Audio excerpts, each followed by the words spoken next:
എല്ലാ കടയും അടപ്പിച്ചു. ഒരു കടയും വേണ്ട, പിണറായിയും വേണ്ട, ഓന്റെ വനവകുപ്പ് മന്ത്രിയും വേണ്ട, ഒക്കെ രാജിവെച്ച് പോട്ടെ.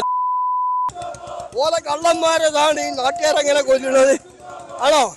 ഇതാണോ ഇവിടുത്തെ ഭരണം? ഇവിടെ ഭരണുണ്ടോ? ഉണ്ടോ? ആളുകൾ യാത്ര ചെയ്യണമെന്നല്ല, ആളുകൾ ചാവണോ? ചാവണോ? ചാവണോ? ആൾക്കാര് ചാവണോ? അതാണോ വേണ്ട? പിന്നെ പിണറായിക്ക് വോട്ട് എവിടെ ഉണ്ടാകുക ഇങ്ങനെ ചത്താല്? ഈ പാവപ്പെട്ട കാട്ടാനാലും മറ്റേ ഈ ആനയും ചേനയും പന്നിയും നായും ഒക്കെ ആയിട്ട് ആൾക്കാരിങ്ങനെ ചത്തുപോവുക. അതിന് പോലെ ഒരു പ്രതികാരം എടുക്കണം. ഇവിടെ ഒരു വനവകുപ്പ് മന്ത്രി ഉണ്ട്, കള്ളം കുടിച്ച് പാട്ടം പാടി അടക്കുക. കള്ളം കുടിയാൻ അവന് ആണോ? കള്ളം കുടിച്ച് പാട്ടം പാടി അടക്കുക. ജനങ്ങളാക്കിയ മന്ത്രിയാണ്, ജനങ്ങൾക്ക് ഉപകാരം ചെയ്യണം.